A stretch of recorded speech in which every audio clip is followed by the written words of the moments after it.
दोस्तों, भारत देश जब आजाद हुआ, हमने 190 साल की अंग्रेजों की गुलामी करी और उस गुलामी के बाद जब भारत को स्वतंत्रता मिली, उस गुलामी के अंदर हमारे हिंदू मुस्लिम सब भाइयों का बहुत बड़ा योगदान था। अगर बात करो मुसलमानों की, तो मुसलमानों का योगदान बहुत ज्यादा था, लेकिन आज देश के परसेप्शन में भारतीय जनता पार्टी बीजेपी है, उसके नेता ये कहते हैं कि इस हिंदुस्तान की आजादी में मुसलमानों का कोई योगदान नहीं है।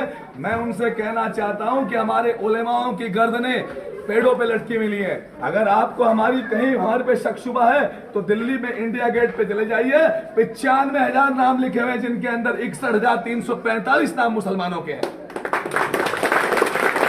दोस्तों, इस देश के अंदर दो ही गरीब तबके हैं, मान के चल लेना आप, एक मुसलमान, एक दलित, पिछड़ा, वंचित, अगड़ा, भील, आदिवासी। चाहे सीए हो, चाहे एनआरसी हो, चाहे बाबरी हो, चाहे अखलाक हो, चाहे हमारा दलित भाई रोहित वेमुला क्यों ना हो, अगर पहली आवाज किसी की उठी है तो मेरे सदर बैरिस्टर असदुद्दीन ओवैसी की उठी है, जिसको आप लोग समझ नहीं पा रहे हैं।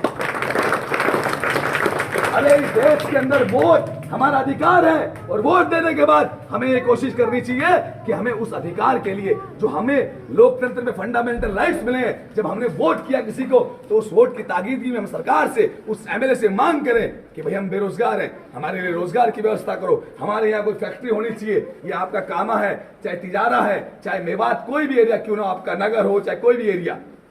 हम मांग करते हैं क्या? नहीं करते। क्यों? शर्म आओ है मांग करता।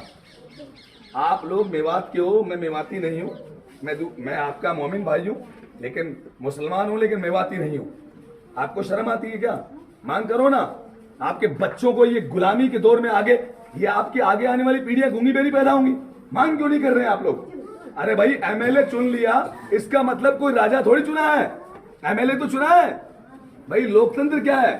भाई हम राजाओं ने राज किया, हजारों साल किया। अब इस देश में डॉक्टर भीमराव अंबेडकर साहेब को शत शत नमन, जो इस देश का इतना सुंदर संविधान दिया, जिसमें दलित, अगड़ा, पिछड़ा, वंचित, भील और इस देश के मुसलमानों की आवाज, और वो गरीब जो किसी भी जाति, पंथ, संप्रदाय से क्यों ना हो, उन सब की आवाज को बुलंद किया गया। आज हमारे सदर बैरिस्टर असदुद्दीन ओवैसी साहब क्यों आपके मेवात में आए, क्यों राजस्थान में आए? क्या ऐसी परिस्थितियां थी कि बैरिस्टर साहब को राजस्थान आना पड़ा? दोस्तों, बैरिस्टर साहब इसलिए राजस्थान आए कि हमारी आवाज कहीं बुलंद नहीं है। एक न्यूसेंस घटना हुई, हम उसका खंडन करते हैं, विरोध करते हैं। किसी जाति, पंथ, संप्रदाय को अधिकार नहीं है कि वो कानून अपने हाथ में ले, किसी की हत्या करे। है क्या? कानून बड़ा है, लेकिन आज हमारी आवाज कोई नहीं है। ये नो एमएलए।